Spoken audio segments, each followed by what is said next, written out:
Welcome to the MS-Perspektive podcast, Perspective with a K as I'm German. I'm Nele von Horsten, MS patient, patient advocate and author.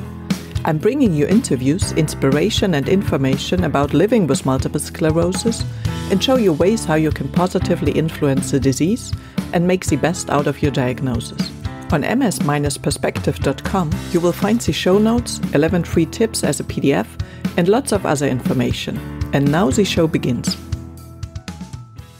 Thanks for tuning in again and welcome to episode number 102, MS and Domestic Abuse, Raising Awareness, Offering Support and Creating Change with Sue Britt. Sue will introduce herself in a minute, so please enjoy the interview. Hello, Sue. It's such a pleasure to have you on the show. And a hello to, are you in Leeds or in Nottingham? I'm in Nottingham, and the picture behind me is our wonderful Nottingham campus, but in the summer when the weather is much better. So lovely. I can only appreciate it because we have an audio podcast only, but it looks very lovely. So Sue, before we actually start with the interview, it would be lovely if you could introduce yourself to the audience so they know who is with me on the show today. Yeah. So my name is Sue Britt.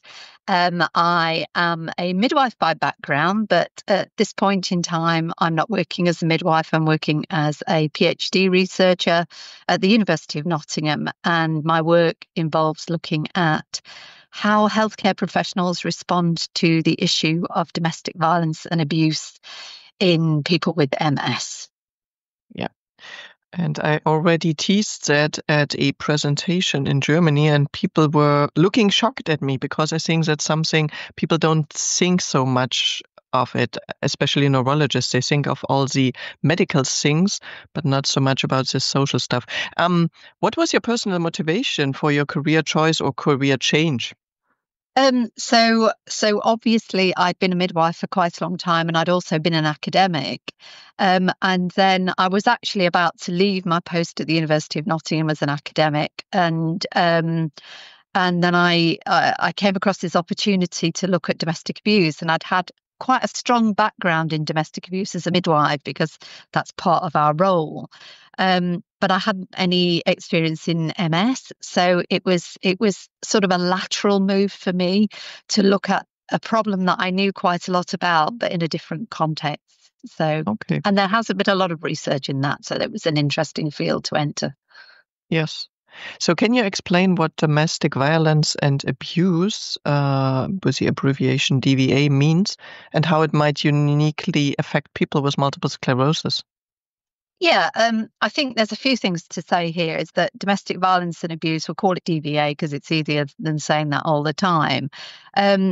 In some contexts, in some academic and some social contexts, you'll see it called other things. You'll often see domestic violence, where they don't use the word abuse. You'll often hear people talking about things like intimate partner abuse or intimate partner violence. And there are even other terms in America, they talk about battering. So domestic violence and abuse, in a UK context, we have a law that's called the Domestic Abuse Act. So my work very much focuses on that because that's the context that I'm working in. But I suppose the important thing to say here is that when we talk about domestic violence and abuse, we use that as an umbrella term to cover a whole set of behaviours that happen between two people that may know each other, that either might be in an intimate relationship or in a family relationship or in a relationship that sort of crosses over, like a caring relationship with somebody that you are known to. And we talk about it being more than physical violence against a person. We're also talking about incidents of controlling, coercive, threatening behaviour, sexual abuse, those kind of things. So stalking, harassment, and sometimes what we might also call honour-based abuse is also falls within the terms of our act. So that it may be financial, it may be emotional abuse as well. So it covers, the term DVA covers an awful lot of behaviours, and I think it's really important that as a society we move away from this idea that domestic abuse is just, I say just, that's not a very good word, is about hitting, pushing, slapping, kicking. Those things happen, but actually there are a lot more insidious behaviours that we class as abuse as well. You mentioned MS. There's very little research been done about this, which is why the research initiative is so important. What we do know is that certain conditions and certain disabilities will put people at risk of certain types of abuse. So, for example, where there's a dependency on somebody else, and that might be a physical dependency, it might be an emotional, it might be a financial dependency, that there is more risk that somebody else may exploit that person or take advantage of them in some way. So if we look at MS, for example, we could see that there might be a number of dependencies that might develop either during the course of MS or might be there already at the beginning of MS when somebody is maybe at the early stages of their condition. So, for example, if somebody has a disability, a mobility problem, then that could put them at abuse from somebody who might refuse to support them in their mobility needs, maybe making them walk without a walking stick because it doesn't suit the way that they see their relationship happening, maybe not attending to their hygiene needs, maybe not changing their maybe if they have a continence problem, maybe not helping them with that issue, maybe calling them names because they see them as something lesser, as maybe calling them names because they may have cognition issues. So all of these things can contribute to a picture of abuse that a person with MS might be subject to. It increases their dependency. Where dependency increases, we know that the risks of abuse increase. Mm-hmm. Yes, and actually I was promoting the English podcast, and on a totally not on a totally different topic, but on cognition.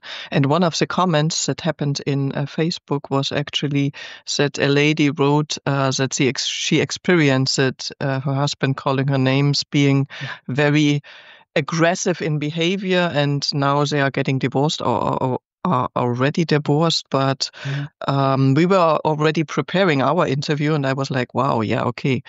Now that I am aware of the fact that this could happening, things are showing up. And maybe this happened before, but I was just not so much thinking about this topic.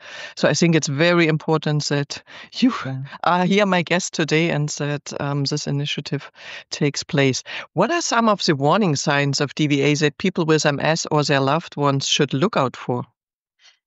It's a very good question. I think there's a number of things that they can look out for. And I suppose some of the answer to that is around the kind of abuse that somebody may be experiencing. So obviously we have physical forms of abuse, and that might be that somebody notices that somebody has a bruise or has an injury that's unexplained, or alternatively that somebody might be wearing like inappropriate clothing for for the weather, that so they might be trying to hide bruises or injuries, and that can be really hard for people to see outside that the person is experiencing the abuse.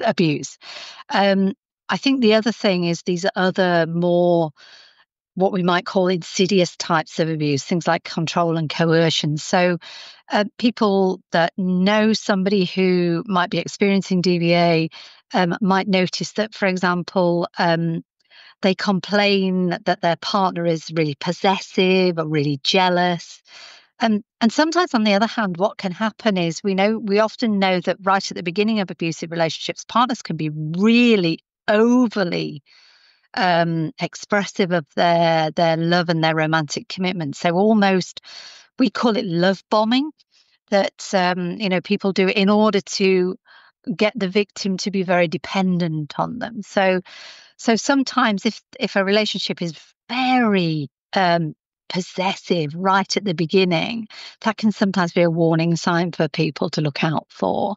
I think the other thing is, that for people that are supporting people with MS, friends and family, looking whether the person has control over their finances. We often find, especially I think with MS, because people could be in financial distress, they might not be able to work, they might have some financial dependencies, and we often find that people are living in abusive relationships don't have control of their own money, and that isolates them, and often that is a key issue with abuse, is that people tend to find that they become isolated from their friends, their family.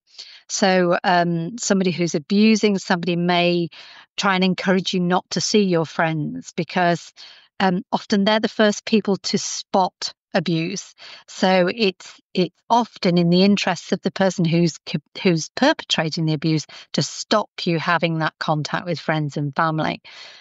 So I would say, I think for everybody this is the same, whether or not you've got MS or whether or not you're a person who's not living with MS, that some of those signs, like becoming more isolated, becoming more dependent on somebody, noticing that partners or family members are very are insulting people in public, they don't hold back, they call people stupid, and then things like injuries, maybe some of the more common warning signs that people might spot. Okay, thank you. Yeah. How can the symptoms of MS, such as fatigue or mobility challenges, make it harder for people to recognize or escape abusive situations? I think it's really hard. Some of the symptoms that people may have with MS can be symptoms that also they might have if they're living with abuse. So, people may report, I think specifically around mood and depression and anxiety and stress. Those things can be very common for people who are living with a chronic long-term condition and struggling to adapt their lives around that. And these are all things that can be very commonly indicators of somebody living with abuse. So I think it's really difficult. When I spoke to the professionals in my study, one of the things I was fascinated by when I spoke to the physios, I said, how do you know if you're treating somebody with MS for a mobility problem and they have maybe a bruise or a fall? How can you distinguish a fall that's a fall related to their MS with a fall where they might have been pushed or hit or kicked, or they've fallen because somebody's not provided them with a mobility aid because they just can't be bothered to do so. And they said that is really hard, but they are trained to sort of look out for the kinds of falls that they would expect for somebody who had balance problems. So, I think healthcare professionals are good at spotting the differences, but I think that it's hard for people with MS. Sometimes the symptoms can cross over. Mm-hmm. And I think that is, I think it's tough. And also, escaping abusive situations, it's a fascinating question, because one of the things I've heard a lot in my study, and I know that Caris, my colleague in Leeds, spoke to women about this, is that the people with MS know that they're living in a situation that's not right, or that's scary, or that's frightening. But they feel so dependent on their partner that they don't want to.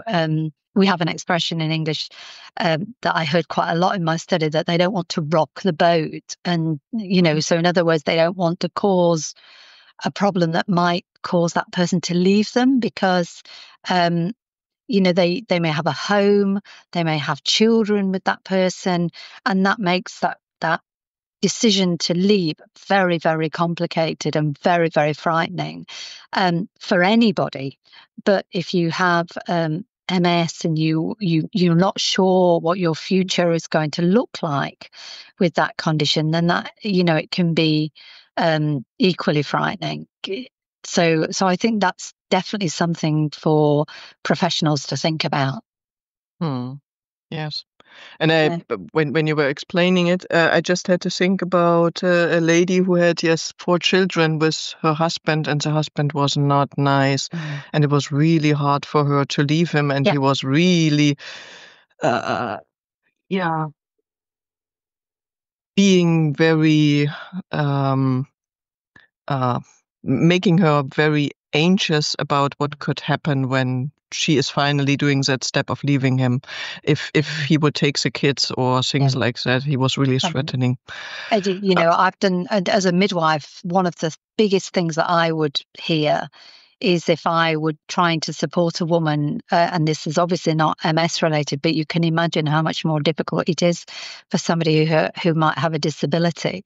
But I often used to hear, please don't involve any other support agencies, because I don't want to lose my children. And that's heartbreaking, because I think that a lot of the time women, in particular mothers, will choose to stay with an abusive partner rather than choosing to leave. Why do you think DVA among MS patients has been overlooked in healthcare discussions until now? I wish I really, I'm not sure, and I wonder why we haven't done some research into this in the past. I think specifically around MS, I think that a lot of the research that's gone on so far is focused on maybe the biomedical aspects of MS, the disease-modifying therapies, the need to find a way of heading off of managing the symptoms and managing the disease progression. But I think now there's much more of a sense of people who are living with MS wanting their care to be more holistic, so taking in more aspects of their lives, and taking in more aspects of their social well-being, their dietary well-being, their financial well-being. And I think when people start to ask those questions, then I think something like DVA starts to come into the conversation.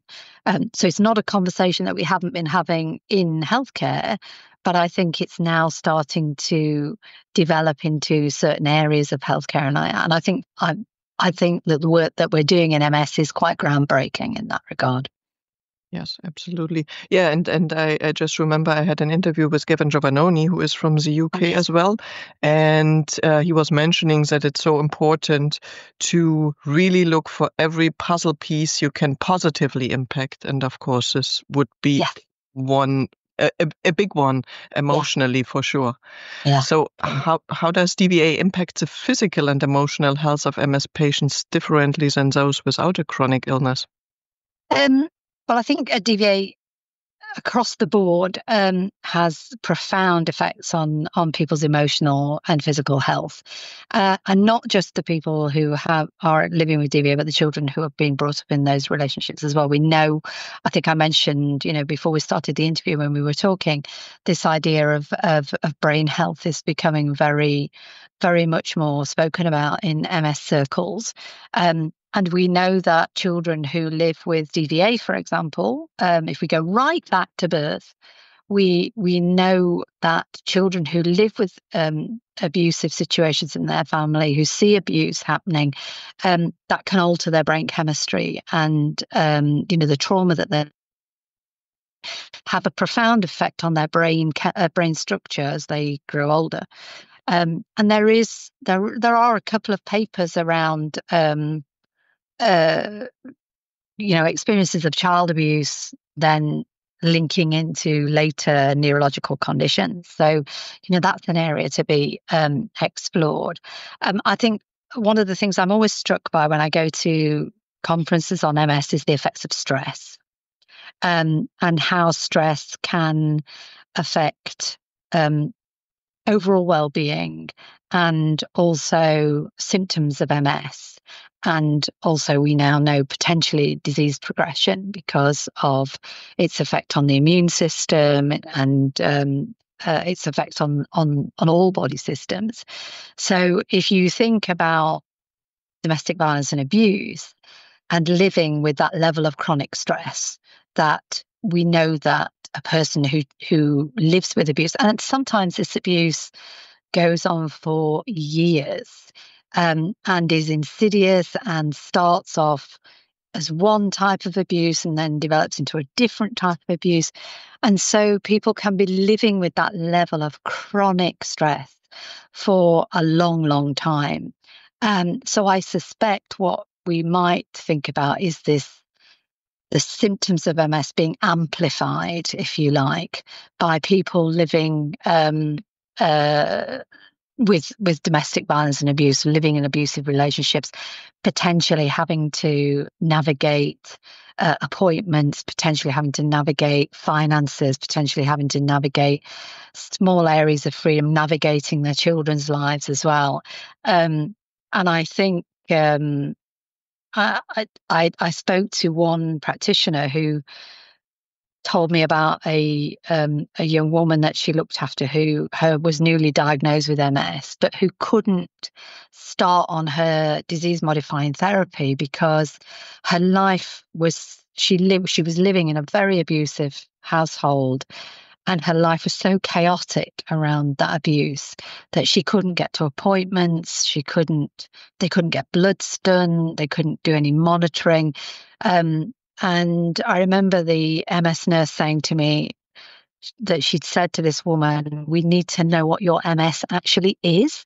So they had to sort out the other stuff first in order to be able to get to the MS and start treatment. So you can see the interlinking elements there, I think, very clearly. I think it's a very powerful story that she told me. Yeah, absolutely. Makes totally sense. Yeah. So if someone with MS suspects they are experiencing DVA, where should they start to seek help? Because you just said it's sometimes not so easy if you are really in an abusive situation or not at the beginning. Later on, probably not, but maybe at the beginning. Yeah, I think it's around...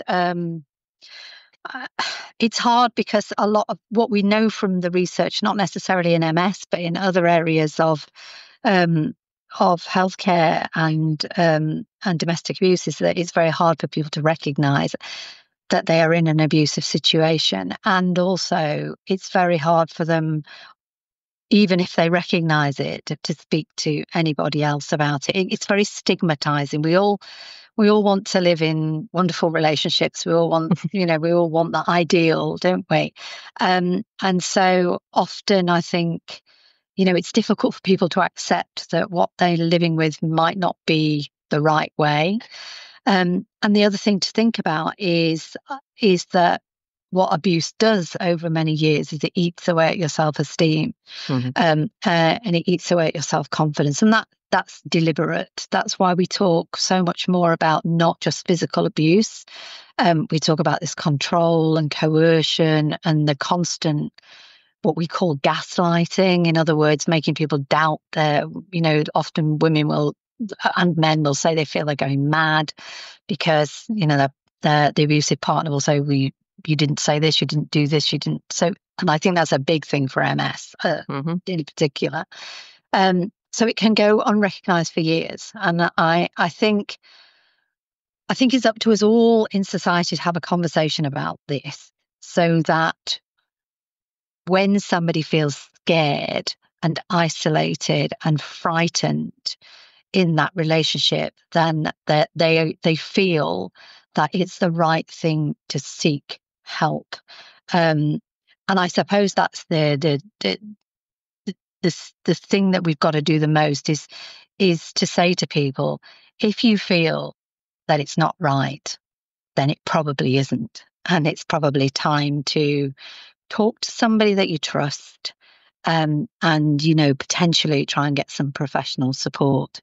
But that's a long process. We know it's a long process, and we know that people will minimize a lot of the time what's happening to them before they actually seek out any help. Yeah.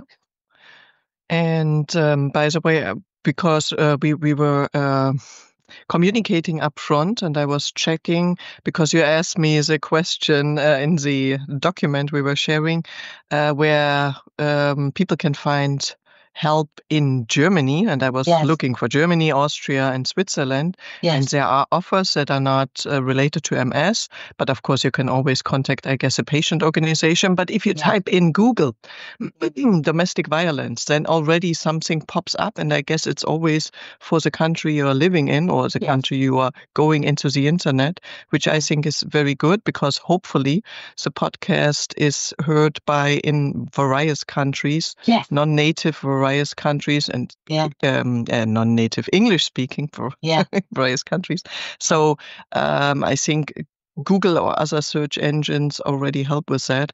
And I always found offers for women, which are mostly the victims, but of course also for men, because there can be situations with men. Absolutely. And it's very easy. And there are also offers for sometimes for men who realize they are doing it and they want to stop it, which I think is important as well. Yeah, absolutely. And I think that's something that we haven't potentially spoken a lot about in research, is, how we support people who want to change their behavior.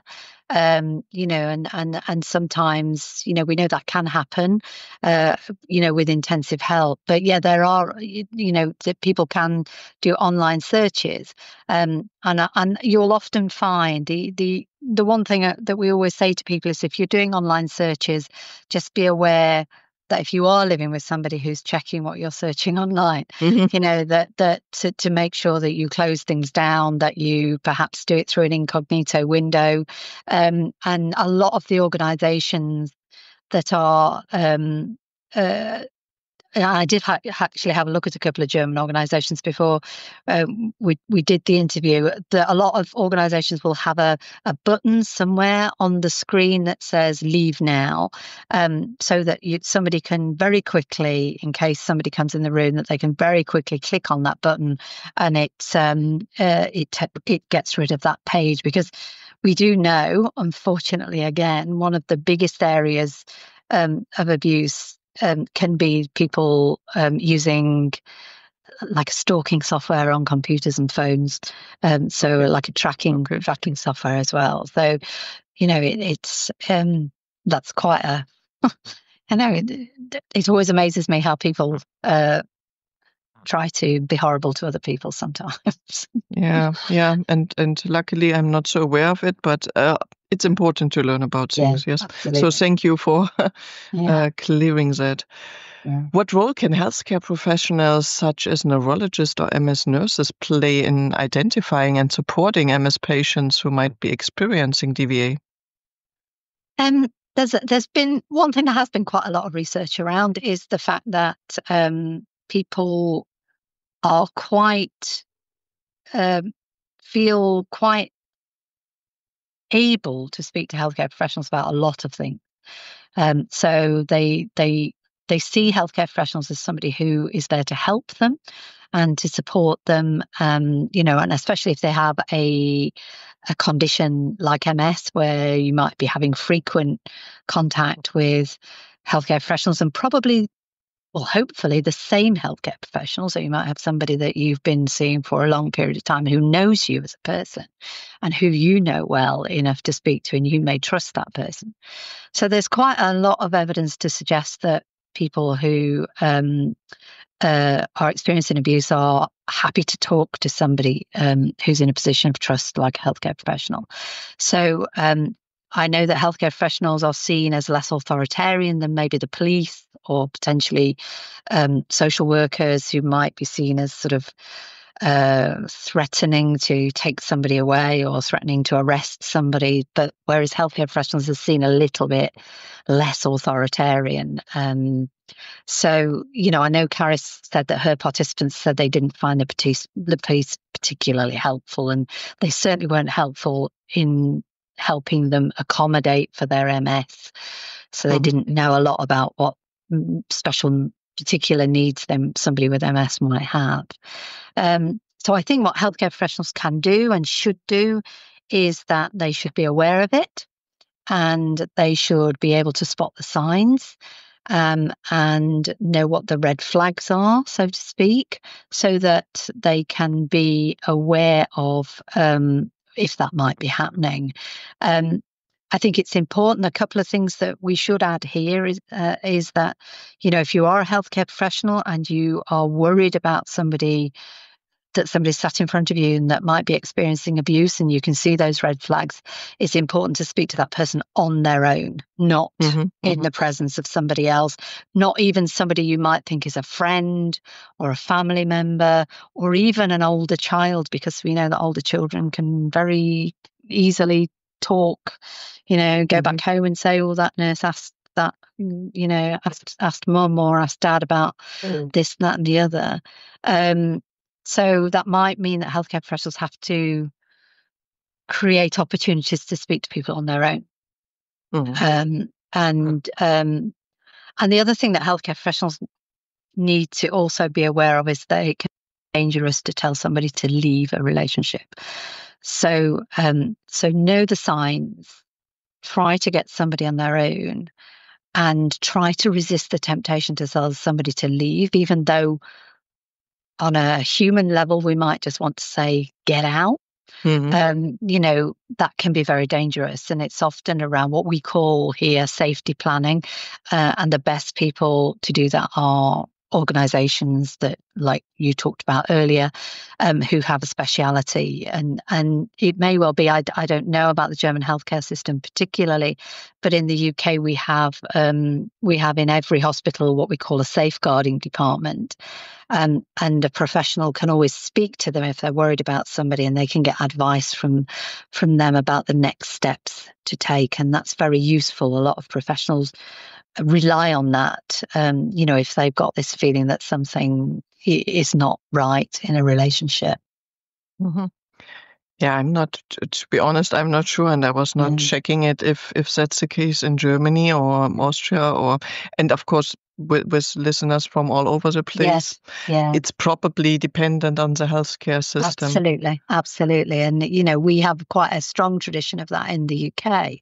But I know, for example, that I think I've spoken before that my background is as a midwife, and as a midwife we ask every pregnant woman at every appointment about domestic abuse if they're on their own. So, but I know that that's not common practice in other countries.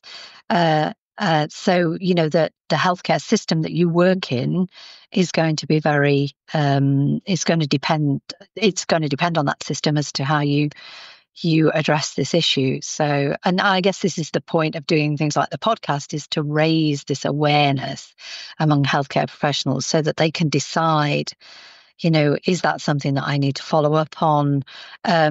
This person is this person trusts me, as maybe spoken to me, even the simple question like, is there anything else that you want to discuss?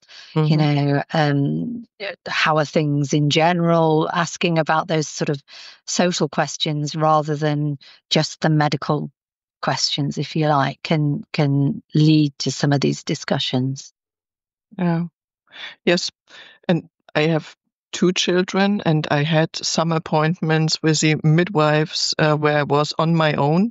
I never got that question. Yeah, it's interesting, and I think and I think this is as I say, it's part of our professional responsibilities, and I know that the research initiative that we're involved in here in the UK with the MS Research Initiative is quite keen to empower healthcare professionals to feel that they can ask that question as part of their structured assessment of somebody with MS. Maybe the nurse assessment, or maybe a physio assessment, or whatever. But we're quite keen to empower and give people strategies to be able to ask that question, so that we can raise awareness of this issue, and it becomes more normal, if you like, to raise questions like this, and then also it plants that seed in the person's head that, if I have got something that I'm worried about, I can talk to this person, and this is something that isn't completely, on another planet. This isn't a question that they won't be, this isn't something they won't be expecting to talk about. Yes, absolutely. Yeah, absolutely. And just comparing it to the question in the US, I was living for 1.5 years in the US, and you were always asked if you are old enough to drink alcohol. I was more or less not drinking alcohol, and they were disappointed. But that's another story.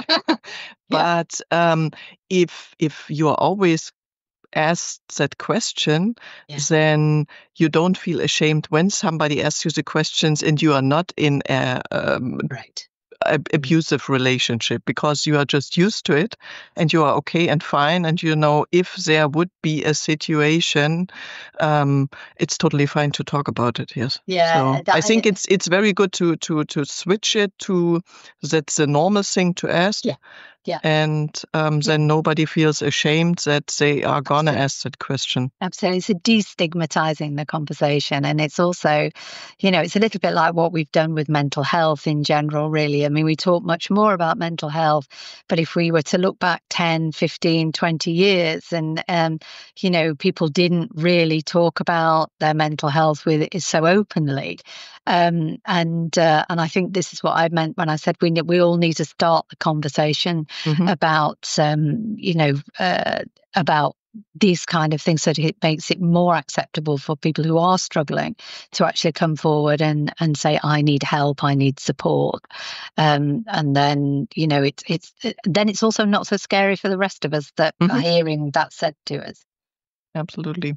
So you already mentioned it a little bit, but I still want to ask that question. Are there specific organizations, hotlines, or resources available to people with disabilities, including MS, who are experiencing abuse? There are some. There used to be a very good hotline in the UK around specifically for women with disabilities, and I think that's still operational. But we have quite a few organisations that are specifically there for people to contact if they feel that they may be experiencing abuse, or you can even contact them as a friend or a family member. You can't necessarily discuss the person, because they won't discuss the person because of confidentiality, but you could ask for advice and and get some guidance from them. So yes, we do have specific hotlines and very good ones. I think one of the things that our research initiative is quite keen to do is to feed in this issue of somebody with maybe a long-term condition or like MS or a disability, because I think that there is still a bit of a gap there in terms of how we link the two together. So, if I have MS, what are my specific needs around support?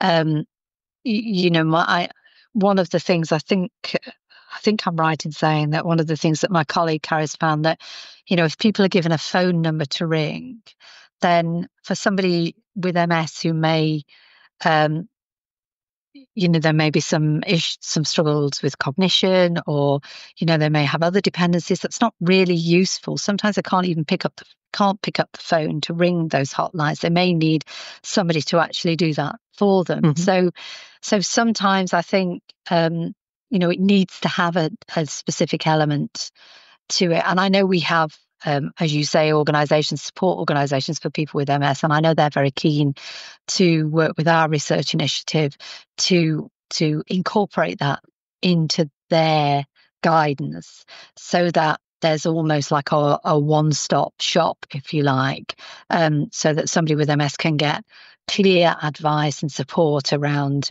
domestic violence and abuse, but also that is quite tailored to what they might be experiencing as somebody living with MS. So I think that is one of the main aims of the research initiative that I'm involved with. Okay, great. So how is the MS Domestic Violence and Abusive Research Initiative you are in helping to shed light on the experiences of MS patients facing DVA? Well, I think what we've tried to do is just lift the gaze. I like to think about just lifting the gaze, if you like. And, we're all busy and we look down and we get on with our work and these things are going on. And I think it's about lifting our heads up sometimes and seeing the issue. And so we've had 2 PhD studies, one in Leeds University and one in Nottingham University. And my colleague in Leeds, Caris Hutchison, has been looking at the experiences of women and their help-seeking behaviours and their needs, specifically around their MS. And my study in Nottingham has been looking at how healthcare professionals working with people with MS view their role in responding to this issue. So acknowledging that it's not necessarily an issue that is spoken about a lot in MS. So I've managed to speak to people who have had experience of supporting people who are being abused, but also people who haven't, and who it's been interesting to talk to them about how they might respond and what they felt their learning needs were, and how they felt they could best learn about it. So the work that's going on at the moment is bringing those 2 studies together and creating a resource. We're calling it a toolkit, but it is essentially a resource for healthcare professionals to help them identify, spot the red flags, and come up with really concrete solutions for healthcare professionals to help and link that in to MS and MS care. Yeah. Can you share any initial findings from the research that have surprised or deeply resonated with you? Lots of things, really. I didn't think I'd get many people to speak to me, and I got lots of people to speak to me, lots of healthcare professionals, and I think the thing that resonated with me the most is, from a healthcare professional point of view, I think about my study first. The thing that struck me the most was the number of potentially professional contacts that people with MS may have. So, from a neurologist to a specialist nurse, to a physiotherapist, to a dietitian, to a occupational therapist in our country. So that network of professionals who all have to work together if somebody's experiencing something like domestic violence and abuse. And I think it struck me that people across the professions need to know about this, and they need to be able to work together about this, because at the centre of that is that person with MS, and they can easily get lost in this huge network of professionals, I think. And so that really resonated with me, because I think when it works well, it works really well. But I think, there's always the potential for what we would call fragmentation, so that people with MS sort of go here, there, and everywhere, and nobody really has a big picture view. And if somebody's being abused, what you'll find is that that fragmentation will make it more difficult for them to find help. Secondly, I didn't really expect cognition to be such an issue. I didn't know a lot about cognition, and I had not thought about how cognition might affect somebody's ability to seek help, or how it might expose people to being abused because of their any cognitive difficulties that they might have. That was a real surprise for me and a real learning point. And I did actually ask my friend Caris, my colleague Caris, this question as well, because I knew that we'd spoken about this. And she said that for her, what surprised her and resonated with her was the complexity of the women's lives that she spoke to, that they were dealing with MS, they were dealing with abuse, and that made their lives incredibly complex. And she felt that as healthcare professionals, sometimes we don't recognize that. We see problems in singular linear ways. And that, what struck her is all these interlinking, intersecting complexities that somebody with, especially a condition like MS that we know is very uncertain in its trajectory. So, it may well be that you have lots of symptoms at certain points of your life and then none at other times, or you may have certain elements of disability, but at other times not. So it can be very uncertain. And then you throw into the mix abuse and domestic violence and abuse, and that makes your life very complex. Yeah. Makes sense. And that is something very special for MS. So what is the ultimate goal for the toolkit or the thing you called it, being developed for healthcare practitioners, and how will it benefit MS patients experiencing DVA? I think the ultimate goal is to raise awareness. I think that's one of the most important things, is to raise awareness of what the women have said in Karis's study, what other professionals have said. So taking that knowledge that professionals already have and that experience that professionals already have, and actually helping to design something that can raise the level of education about this issue, can make those linkages between MS and domestic violence and abuse, and provide something that can be a resource for practitioners so that they don't feel lost in this as well, because they will be a source of support, and they will be, if people are telling healthcare professionals about it, if the healthcare professionals are asking about this, and then people are telling healthcare professionals about this, then healthcare professionals need to know where to go with that information. Because if we ask the question, then we also have to know how to act next. There's nothing worse than somebody asking you about something, you telling them something that is really very frightening and scary to share, and then somebody not really being able to support you any further. So ultimately the overarching aim of the toolkit is to try and tie some of these things together, tie some of the support mechanisms that are already there, tie some of what we know already, some good, and tie those things together in a toolkit. And it will be an evolving toolkit, I imagine, because we will learn from what practitioners tell us about it and what they like or they don't like about it at various points. So it will be an evolving piece of work, I guess. But it's about raising that awareness as much as anything. Okay. Yeah, great. So somebody from your research team has to come back to my show when the toolkit is ready to share it to other countries, because it's really important. And I don't think that there will be an initiative as of now in each and every country. No. But the issue will be there. The issue will be everywhere there. Yeah, and there are commonalities across, the research. There are things that people say. You look at the research from Canada, you look at the research from America, you look at the research from Iran, you look at research from Spain. It all says similar things, and the concerns of healthcare professionals are all very similar. So a toolkit should have some universality about it. Yeah.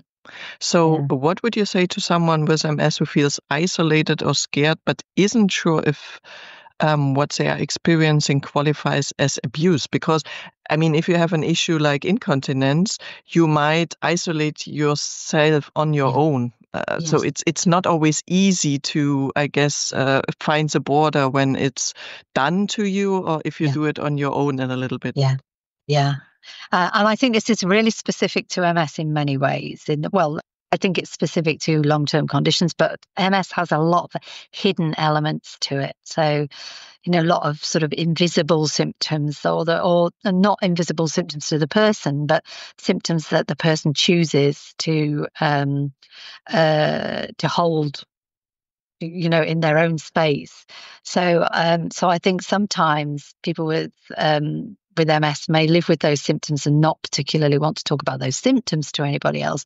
So then I think having something else that they don't particularly want to share with somebody else can be part of their, part of living with that condition. So that's why I think it's so important for healthcare professionals to start to raise these issues in conversation, to raise awareness. And that's why I think this work is so important.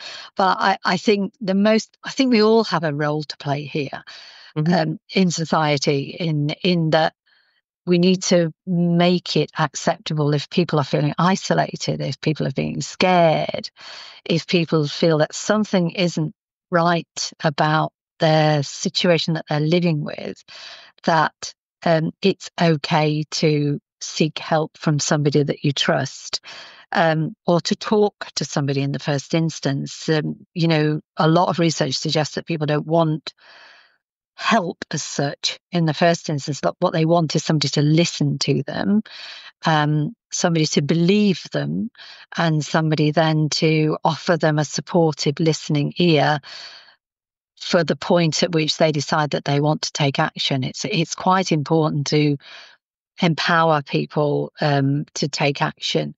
But as I said earlier, their confidence can be absolutely shattered. So really, it's sometimes if somebody is talking to you about these things, often the most important thing that you can do is listen, and believe the person. So, and try not to offer solutions directly, because we're all solution focused. We all want to be able to help people, but sometimes the best thing we can do is listen. And I think by raising awareness, the other thing to say is things are unlikely to get better. They're probably going to get worse. So it's about starting these conversations as what is normal behavior in all kinds of relationships, not just intimate relationships with carers, relationships with family members. So all of those things. And I think that's a wider social problem in some ways. Mm-hmm.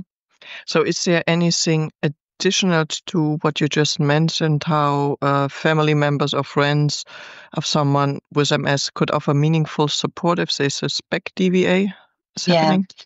Yeah, I think it's really important that if you suspect DVA is happening and you can see some of those red flags that we talked about before, that I think you need to let people know that you feel worried about them, and that you and like I said before, in terms of listening to what they've got to tell you, and don't be surprised if people say it's fine, don't worry about me, I'm okay, because it's really hard for people to tell anybody else that they're scared. It's hard for people to say I'm not okay.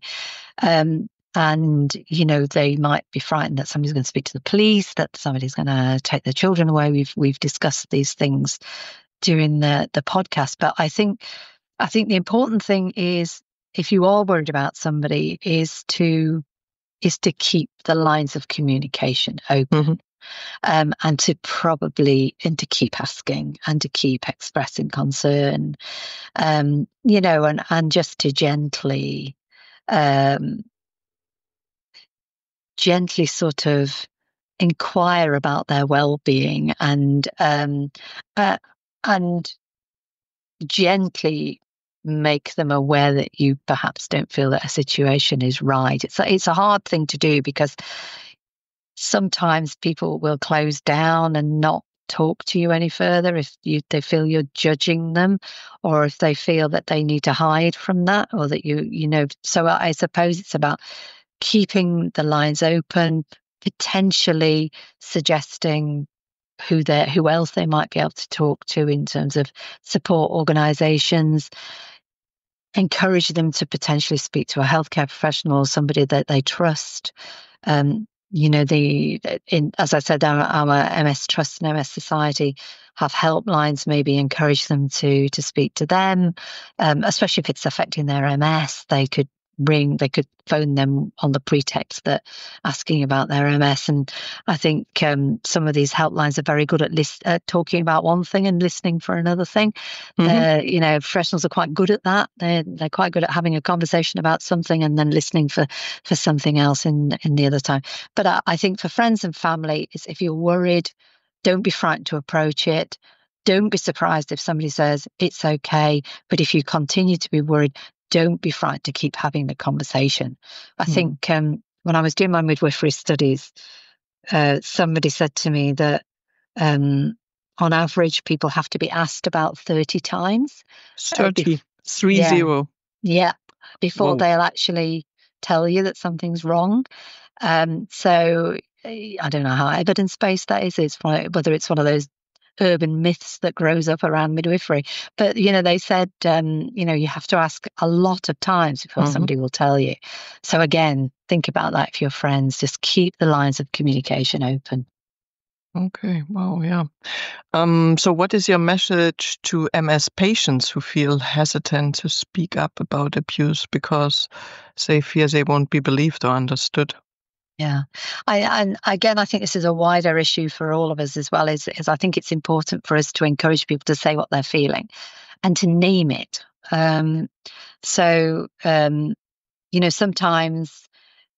Sometimes when we ask the question, we don't ask a direct question. So we don't say, is somebody controlling your money? Is somebody stopping you spending money? Is somebody, texting you and calling you names? Is somebody checking your phone to see who's messaging you? So we don't actually name what we're worried about. And I think this, we are, we need to encourage people to be able to name what's happening to them. I think that's really, really important. And I think that this fear of not being believed or not being understood is a really big barrier, and I don't think we should underestimate it. And I think that can only change when we all start to talk about this more and we all start to be aware of the issues and how they affect people. And maybe, when people are diagnosed with MS, there needs to be more conversations about how it might affect relationships, or more sort of conversations about general well-being, because that might be something that sparks something in that person's mind that later on they might come back to it and think, that's happening to me, or that started happening to me. Unfortunately, abuse is still seen as something that happens behind closed doors, and we shouldn't stick our nose into it. But I think we also know that as a community, we need to sort of keep our eyes out for other people and ask about people's well-being. And I think sometimes healthcare professionals we belong to that community, that MS.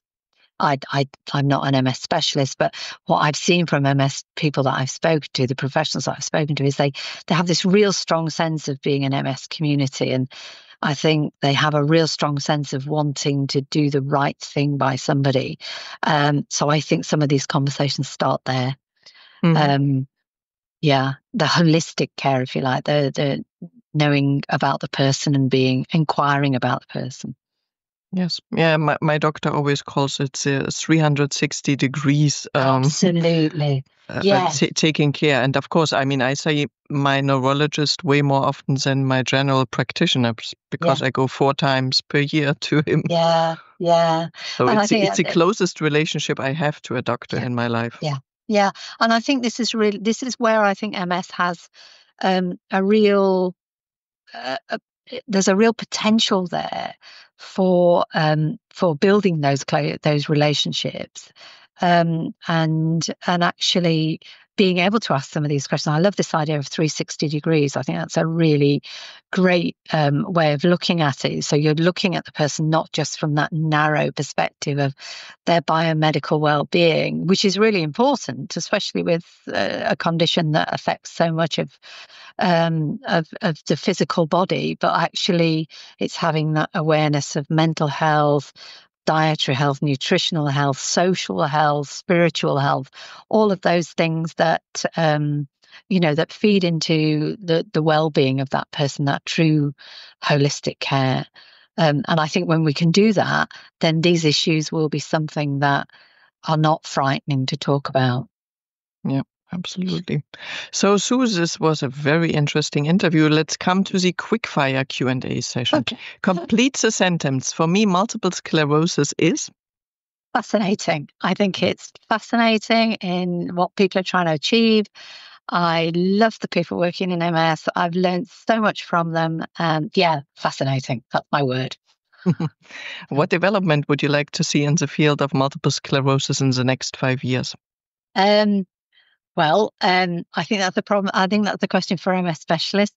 But having said that, as a researcher, I would like to see far more research, qualitative research on the experiences, giving the voice to people who are living with or affected by MS. Yeah. And this is happening more and more, I have to say, luckily. Finally, what message of hope or encouragement would you like to share with individuals living with MS? I think this is what's amazed me. I've been doing this work for 3 years now, and the movement is quite astounding. You know, the way that knowledge is developing, and that we talked about the different areas, the gut health, the brain health, all of those things. I think it's amazing how people are developing things that can support people with MS and people affected by MS. So I think it's important for individuals to get involved in that research. I think, I would encourage people who are affected by an MS and who have MS to find out what research is going on and get involved with it at all levels, because I think the patient voice is really, really important. Yeah, good one. So how and where can interested people follow your research activities on DVA? So there is an MS-DVA Research Initiative website. So I'm sure you might put that in the blog or add some link into that. We're also on LinkedIn if you just Google MS-DVA research. So yeah, take a look at that. And if there's anybody out there who wants to collaborate in the future, I'm sure we'd be more than happy. I do have a background in German. I did German as my first degree. Wow. Yeah, I did. And I'd love to learn about MS care in Germany. So if there's anybody out there who'd like to talk to me, I'd love to talk to them. Fantastic. I mean, I will do a translation of our interview into German, but this will need to wait until my master thesis is done. Right now, I'm only doing more or less new content for the English podcast, and the German one gets some, let's say, very beloved episodes again, and only a few new ones right now. But of course, it will be translated. And I will put the links into the show notes as well, and of course into the blog article. So Sue, thank you very much. And please say thank you to the complete team. Yeah, and as mentioned before, of course, somebody of you has to come back when you are done and the toolkit is prepared, the resources, so we can share it with the world. And people listening to the podcast, my target group are MS patients, but I know that some neurologists or other healthcare professionals are also listening to the podcast. So I think it's always good to spread the word. And thank you very much for that important, not sexy topic, but very important, very, very important topic. No. Thank you so much. Thanks for having us. It's been great to talk to you. Bye-bye. Bye-bye. I hope you enjoyed the interview. Even enjoying sounds a bit strange when talking about such a topic, but I hope you raised awareness, or if you are in a situation that you can speak up to your neurologist or to any other healthcare professional and that it's okay to seek out for help, or that you are getting into communication with somebody who might be in such a situation. By the way, next time we will have a totally different topic. It will be about can epigenetic research transform MS treatment? Insights into DNA methylation and MS progression with Dr. Majid Palevan Kaki. And this will be a very interesting topic again. Majid is a senior postdoctoral fellow at Karolinska University Hospital. He's a highly experienced omics expert and molecular biologist and specialized in CRISPR-Cas development and innovations, and works and lives in Stockholm, Sweden. So please tune in. recommend the podcast to anybody else who might be interested in it. Rate it wherever you are listening to it. And of course, if you are having questions, suggestions, whatsoever, please write to me at nele@ms-perspektive.com, perspective with a K, as I'm German. And then stay as healthy and positive as possible. And see you next time. Bye. Thank you for listening today. I hope you found it helpful. You may also be interested in the previously published episodes and posts, which you can find at ms-perspektive.com/podcast, perspective with a K. You can also get a free PDF with 11 tips for your positive impact on MS at ms-perspektive.com/newsletter. If you'd like to get in touch, you can reach me at nele@ms-perspektive.com or on social media. See you next time.